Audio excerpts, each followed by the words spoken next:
So ari na po guys ang tagada sining aesthetic po no. So sir, ano po yung ngaran? Pwede ko pakilala. Sir Patrick.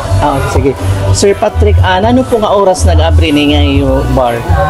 Open kami 9 a.m. 9 a.m. tapos nagsasara ka mo ano oras? 3 or 4 a.m. Lewan. Okay. So, ano yung mga gino-offer din ni sir? Sa morning, nag-offer kami mga food like silog, mga rice meal. Dire kay pensar kasi sa tao bagal. Sirignuman ko siya. Pero sa aga talaga. Sa morning may pagkaong gihapon ni gino-offer. Bistro kami which is restaurant. Then offer mga drinks lewan. Sa gabi, more on drinks na good kami. Direct na lang. Mga pera sir, ang edad and allowed sumulod din eh. Kami, yan, dire kami nagpapasulod na ka-uniform nilabi kung mag-iinom good sira. Kung papakyan na namin kung makaon or mainom. Pag mainom sira, dire talaga kami natugot bisan naka-uniform or naka-white t-shirt lang upper, tasag kubos. Mga ipagkita niyo yung estudyante, di rin yung gina-allowed pagsulod din.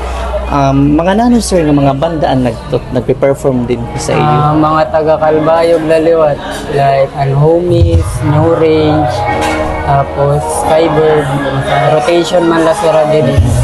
Siya lahat, nana nagtutukar sa ibalat na mga bar. Actually, what? Mga nano man nga adlaw sir, ang mga banda nga nagpe-perform din, may schedule ba nga or kada gabi may banda din or may adlaw lang schedule? May da kami schedule didi which is maumagyapon sa iba na bar lewa Thursday to Sunday good ang mga banda didi. Thursday acoustic lang kami, Friday full band, Sabado full band lewa, Sunday acoustic siya. Sige. Thank you so much ano sir. Bangin kareg nimo invite naton ang mga viewers naton. Sini nga yung bar, nano yung mensahe? Invite natin sa natin viewers. Invite ko po mga taga-Kalbayog noon kung karag nila mag-chill, mag-relax, and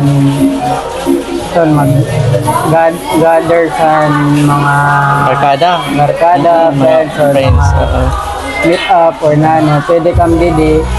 Kaya dire man good kami actually bar good na maringasa, kuhan lang. Kanina places pan la siya sa mga banding sa barkada, karag mag-chill. Chill la, relax la, dire kay. Halimbawa sir, may birthday na akong, pwede ba na akong celebrate din eh? Opo, may daman lang kami po, nag-offer lang kami event.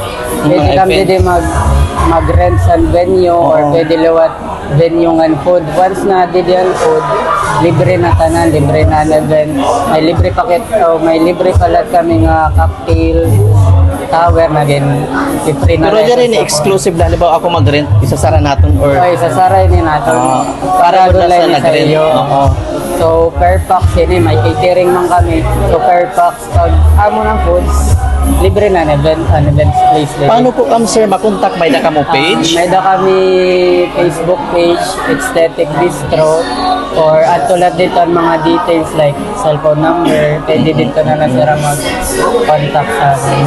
Adi ngayon sir, may nagpahabol nga pakiana, no? Pero ano ngayon ka-years ini sir? Kakano yung nag-start? Last year pala yun, mga April. 1 year pala lang kami.